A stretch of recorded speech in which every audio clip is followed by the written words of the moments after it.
So, thank you, Eva. So, I guess I'll be presenting the first of a series of pooled analyses we've run using the EPIC data, focusing on analyses looking at the sort of determinants of the total sort of cost of each site. So first I'd like to acknowledge our EPIC2 study team based at Harvard, the members of the expert advisory panel and the sort of participants in the writing workshop, and also too numerous to include on the slide, all of the people involved with the original EPIC1 studies, and it's great to have most of you here in the room today. And so looking at our EPIC study, so we have the 6 countries, which, as Stephen just pointed to, they vary in terms of the per capita GDP, from the low of sort of 500 in Uganda up to around 2,000 in Moldova and Honduras. We have a wide range in the sort of size of the infant population. All of these countries are relatively high coverage in 2011, all of them at or above 80%. And as you see, we have around 50 sites per country. And so I must say, this number of sites is slightly smaller in some cases than what you saw Stephen present, and that this is now where we had to remove some facilities just because it was hard to sort of correct all the data in those cases.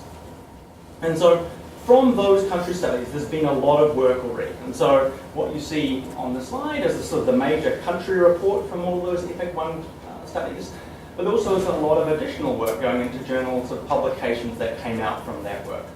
And so we have this question, so why do anything further? And so the first, as was described, was to develop this publicly accessible data set. And so to do that, there was a lot of sort of data harmonization, pulling these sort of different data sets together, working out what the issues are with each, trying to go back and make sure all the values are correct and fill in any missing values.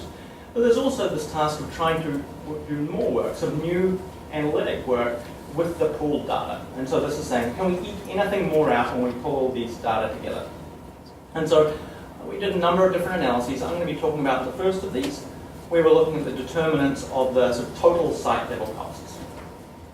And so also here are these sort of total site level costs. And so again, we have each of our countries from Benin to Zambia.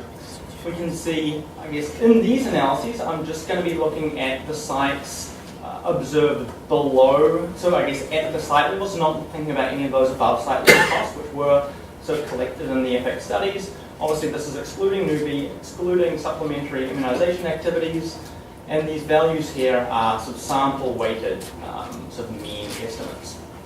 So we see the average cost per site ranging from a low of $4,000 per site in Moldova up to $30,000 per site in Zambia. We see the average cost per dose ranging from around $3 in Uganda and Benin up to $14 in Moldova. The cost per DTP3, and as Steve mentioned, sort of as a crude proxy for sort of the number of fully immunized children, ranging from around $30 in Benin and Uganda up to around $130, $140 in Moldova and Honduras. And so that's sort of the averages at a country level. And you can already see some systematic differences between those countries. When we dive down into the data, so now I guess to orientate you to this figure, so now this is a smooth histogram of the sort of costs per DTP3 on the left, cost per dose on the right for each country. And you can note that these are plotted on a log scale. And so I guess you can see there's differences in the overall median, which is this dark bar. And you can see each distribution follows, they're lumpy in that even though this is one of the largest studies of its type, we still have a relatively small number of sites on an individual country basis, just because collecting these data is quite expensive. But what I want you to do is sort of squint a little bit and sort of smooth these figures a little bit more, and you can see that they're approximately sort of symmetrical on either side of the median.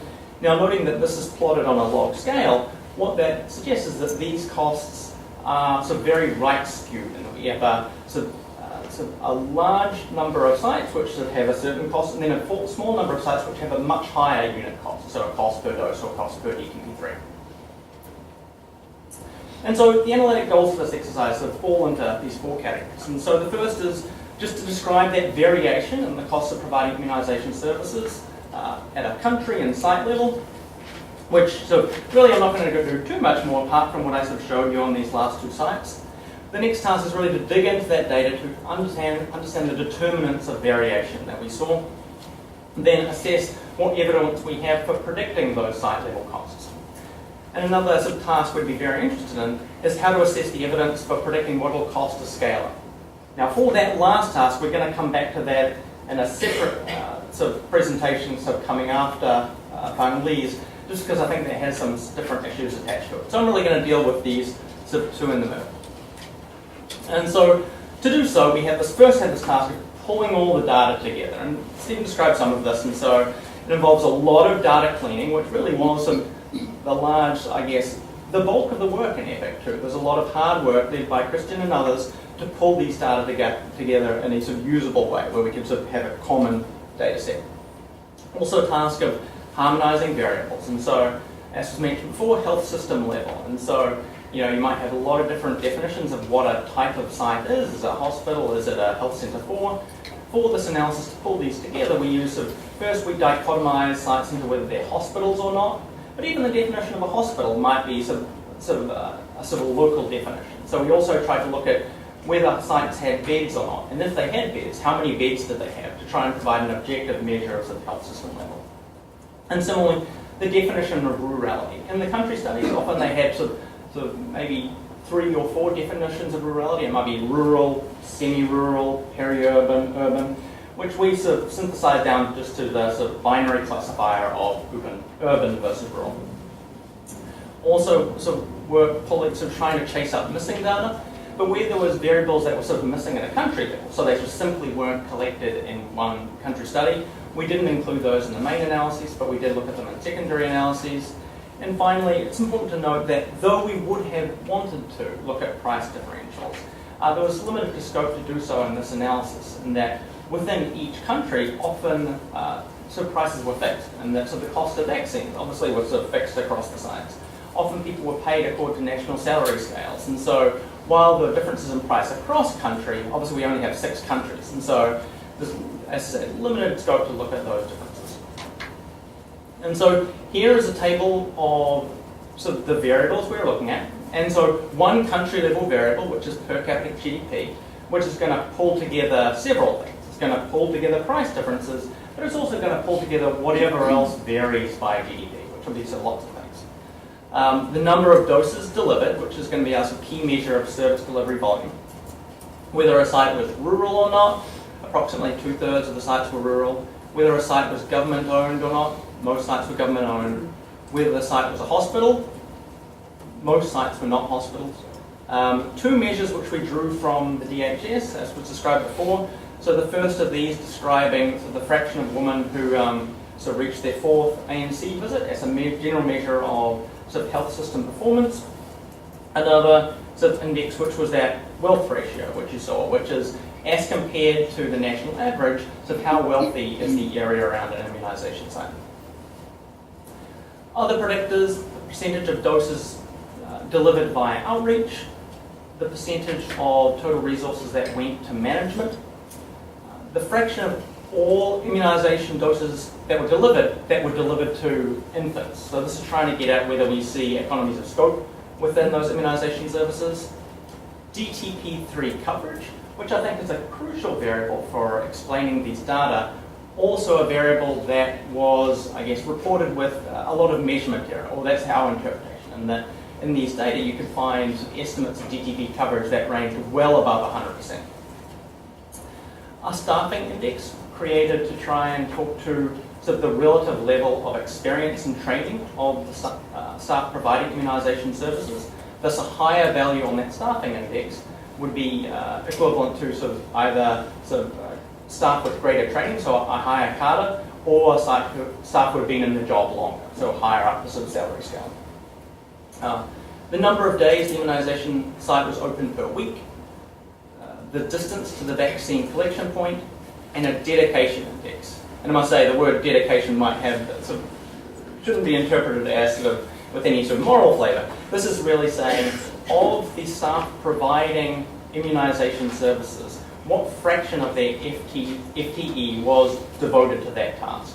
So if this dedication index was equal to 1, that would mean that those sites providing immunisation services, that's all that they did. They didn't do anything else. If it had a value of 0.5 on average, as it does in Benin, that means that those staff, half their time they're doing immunisation, half their time we're doing something else. Obviously, we only want to take their immunisation portion for this for the study. So that's the data going into this process. And so to try and understand those relationships, we use regression modelling. And so here we're using, sort of looking at what explains total costs and looking at a number of different predictors. Our sort of left-hand side variable, or total cost, we're logging that for the analysis. And what that's doing is assuming that all of these different predictors have a multiplicative relationship to the total cost. And so the difference between urban and rural is interpreted as a sort of fixed multiplier on, well, the cost of a rural site is assumed to be as a fixed multiple of the cost of an urban site. Now, all of the country studies had a cluster sampling approach, and so we used a multi-level model to incorporate that into the analysis. Essentially, if we did not do so, we would be incorrectly narrowing the confidence intervals we would obtain. We also use country-level random effects to allow variation in the intercepts and sort of slopes by country. And so I won't go into these analytic methods in any more detail from now on, but I'm sort of happy to answer some questions. And so from all of these regressions, this is kind of what you get. And so you can see we have all of our different predictors. Here we have sort of total doses, and the square of total doses is a measure of service delivery volume. We have all these other predictors we described, random effects included.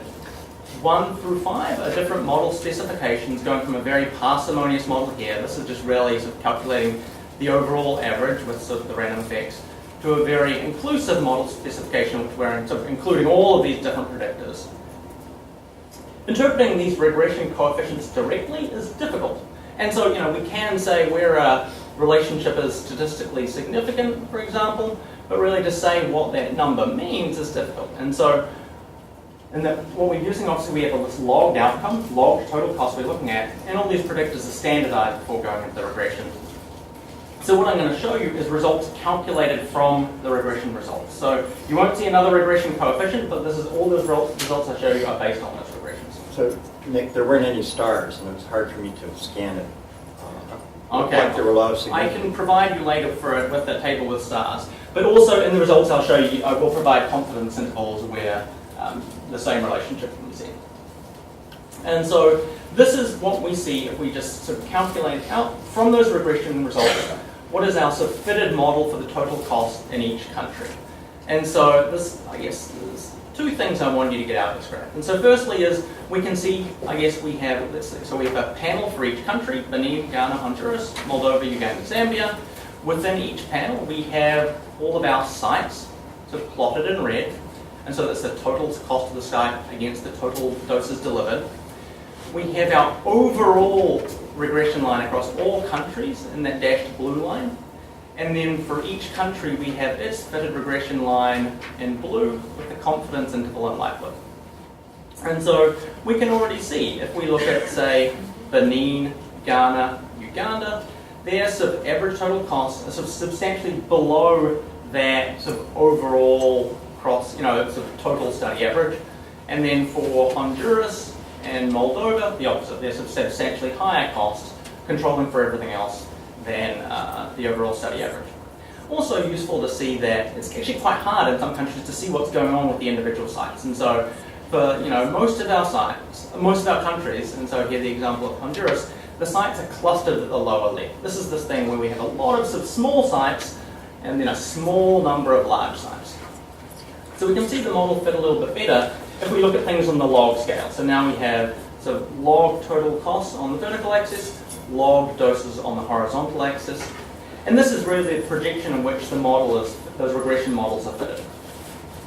Key thing I want you to see in this graph is that all of these lines are relatively straight. Obviously they have a slight upward curvature, but they're relatively straight. And what this is implying is there's a relatively constant elasticity across the sort of service delivery volume. That is to say, if you increase service volume by a fixed amount, say 50%, then you get a fixed increase in total costs.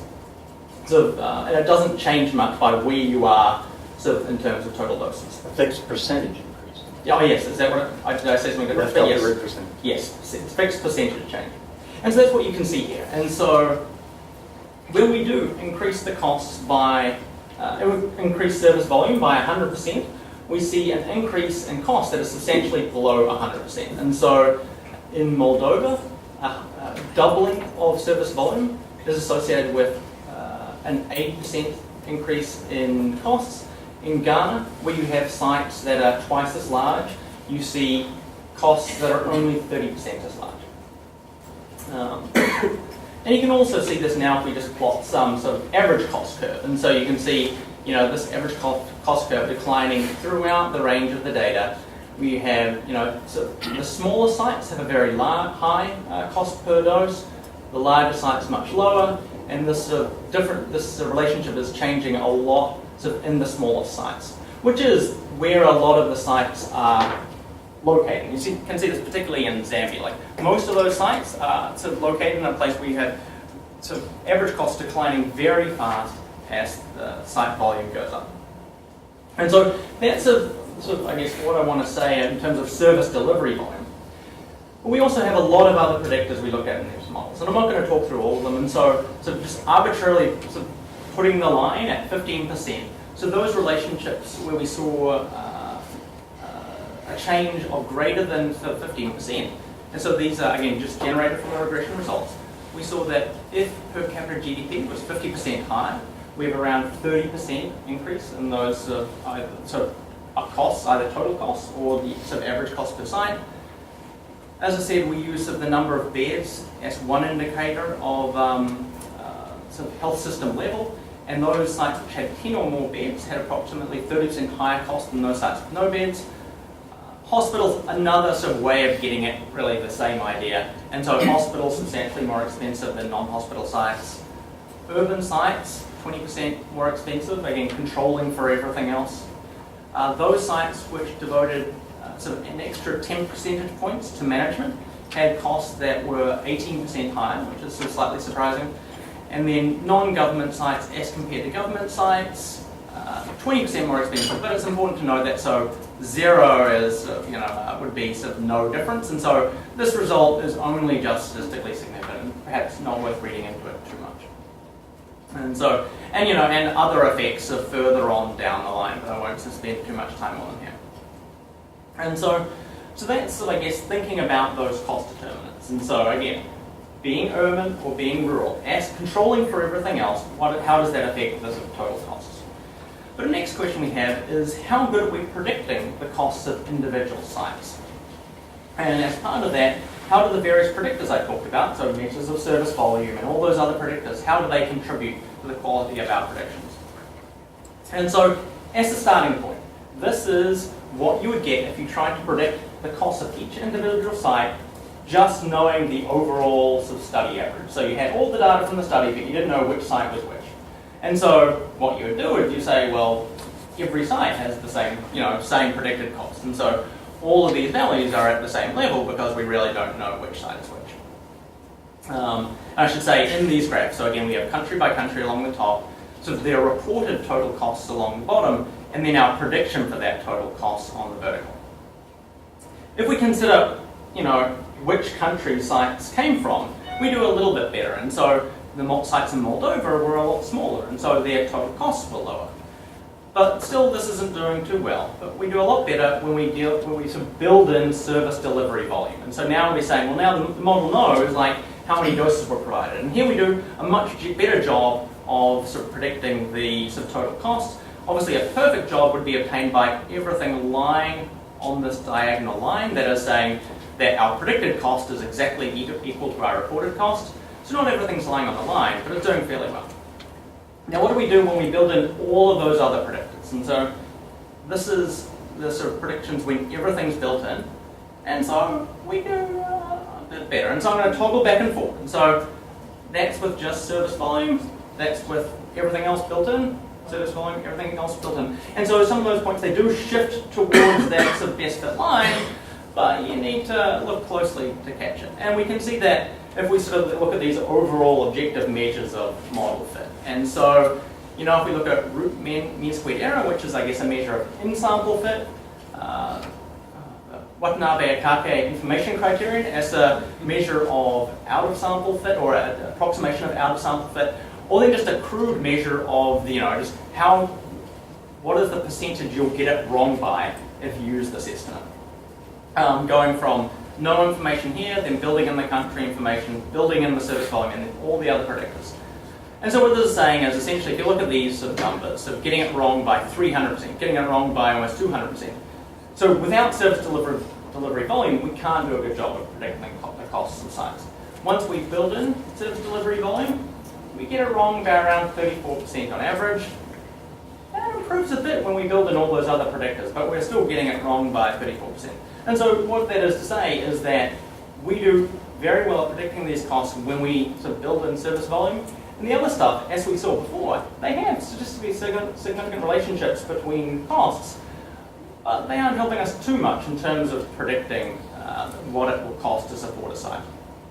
And so in conclusion, as you saw early on, we had substantial variation in the unit cost both at a country level and at a site level. Service delivery volume was the major determinant costs, and so it had that sort of negative relationship with the average cost, as you saw in those sort of average cost curves. Other determinants have statistically significant identifiable effects, and some of those are sort of useful to learn from. But they don't do too much to explain the overall variation, and we still have a lot of variation left over. As I showed you before, on average, with all of these data, we're still going to get it sort of wrong by plus or minus 30% on average if we just try to predict the per site costs. And the most important thing to remember is, and actually I made this mistake a little bit during my talk, this is not talking about if you take a site and change it, what the site cost will be. Obviously that thought experiment is a little bit silly if you think about changing an urban site to be a rural site, like you get rid of the city, like what do you do? But even when we can think about something we could try and do, like sort of increase service volume, okay, that's something we could potentially do. That's not what these relationships show. These show if you compare a small site to a large site, rather than what it would take to change a small site to a large site, which is just important for how we use these results. So that's what I have to say about sort of this determinants analysis, but happy to take questions.